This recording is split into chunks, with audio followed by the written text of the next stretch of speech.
Mr. Smith, being an apprentice is just a joke, right? The younger head chef looked at me with suspicious eyes and asked that. Could it be they think I can't even do the work of an apprentice? But a few days later, unexpected developments awaited me when I was summoned by the boss. My name is Mike Smith. I turned 50 this year, but due to some circumstances, I had to switch jobs. I found work at a luxury hotel's restaurant. I'm working there as an apprentice chef. To even hire an old guy like me, I should be grateful. Hey old man, clean this up. Colleagues laughing and carelessly placing dishes around. They're younger than me and are promising apprentice chefs. Even among apprentice chefs, they are nothing like me in my 50s. My main tasks are washing dishes and taking out the trash.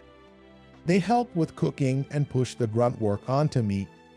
I can't help but sigh thinking this might be my life till the end. It's my own doing, so I can't complain. Then one day, the former head chef retired and a new one was assigned. Nice to meet you, I'm James. I appreciate your kindness. The new head chef, who greets with an expressionless face. Mr. James was scouted by the boss from another diner. Though young, he's top-notch, and most of us working at other joints know of him. He's incredibly talented. However, with his mechanical-like lack of emotion and precision in his dishes, some folks jokingly wonder, is he a robot on the inside?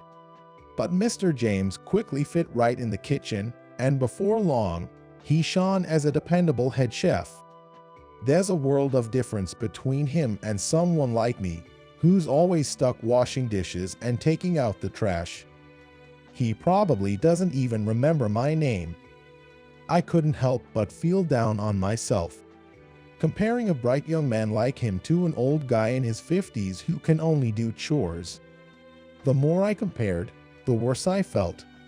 A few months after Mr. James started working, a valued guest of the boss was set to visit the hotel. The restaurant decided to serve a special course meal that wasn't usually on the menu. We need everyone's cooperation. Thank you. Mr. James gave a deep bow, and the staff nodded in firm agreement. United, the staff began to prepare the special dishes.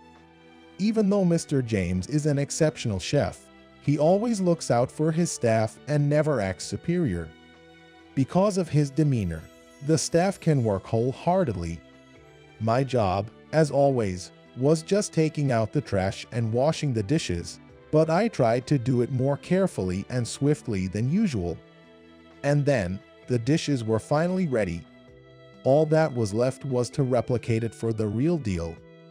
Mr. James even said, "This is the best dish I've ever made." But, on the day, when Mr. James tasted the sauce, his usually calm face tensed up. This isn't the same sauce. It tastes different. Even though it was made according to the usual procedure, it tasted different. The staff began to taste it one after another. The seasoned chefs agreed, indeed, but the trainees were puzzled.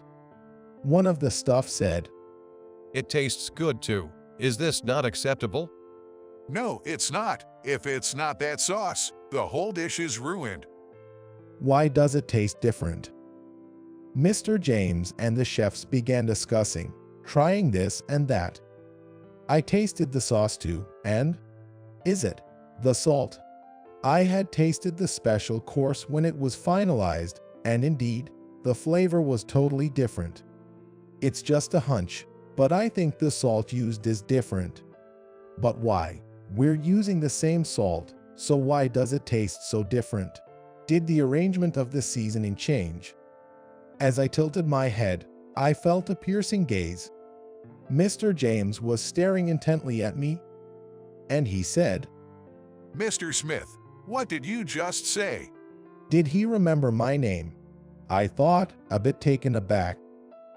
I was saying, maybe the salt is different. Salt.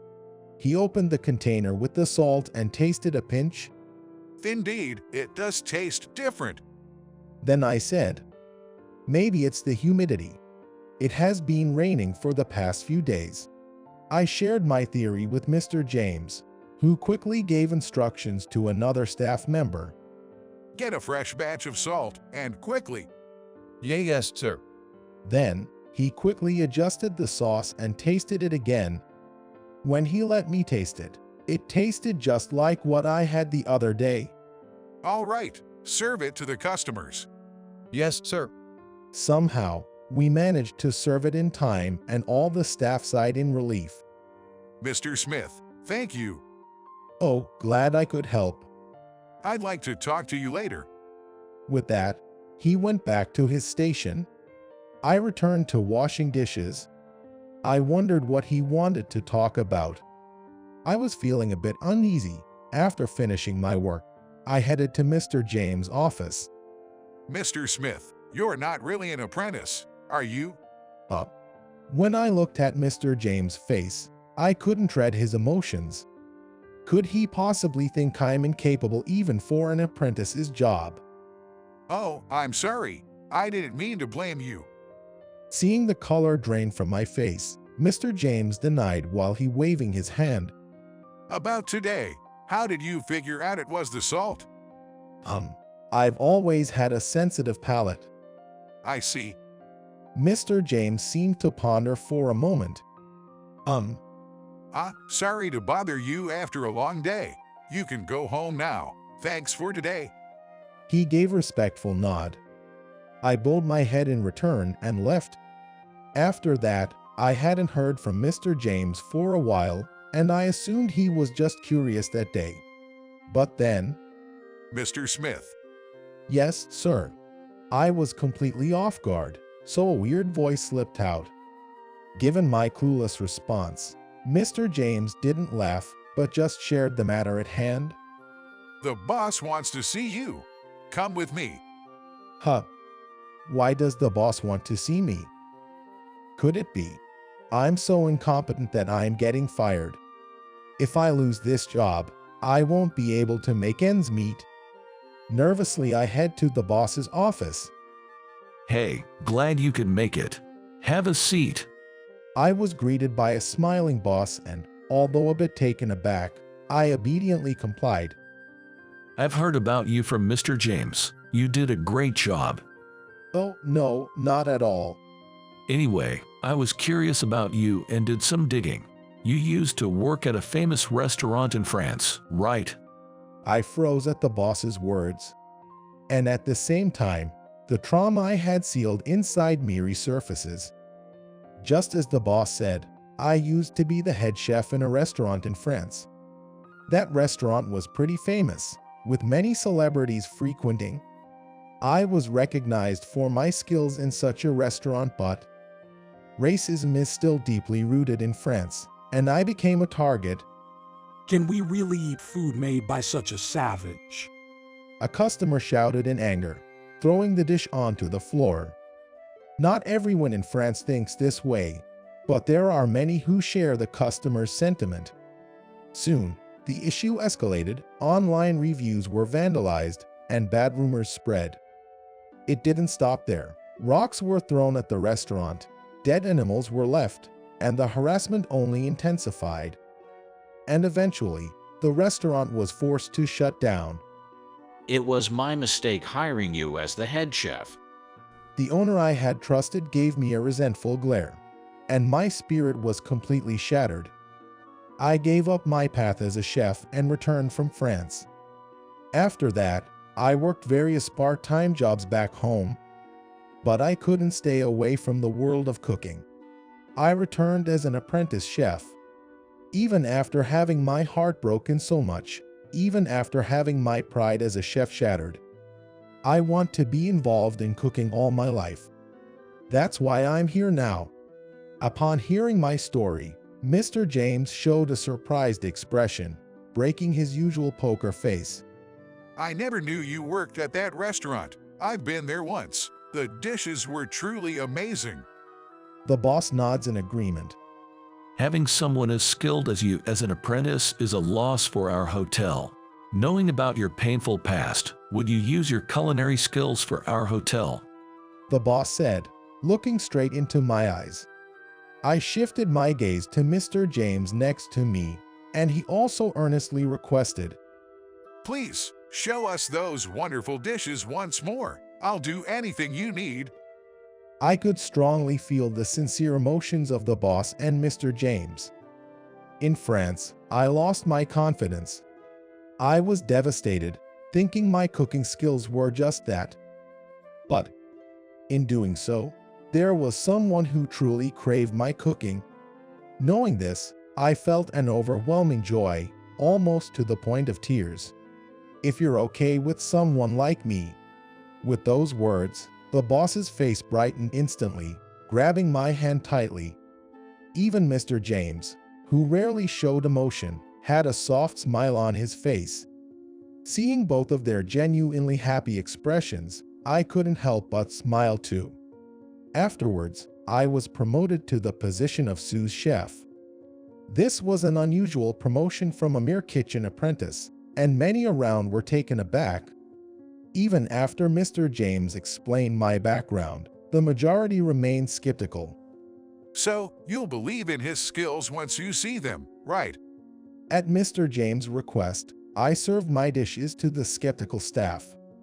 Their doubtful faces, up until the moment they tasted my cooking, but with just one bite, those expressions transformed into sheer astonishment. Wow, this is great. Overhearing their genuine praise, I couldn't help but pump my fist in triumph.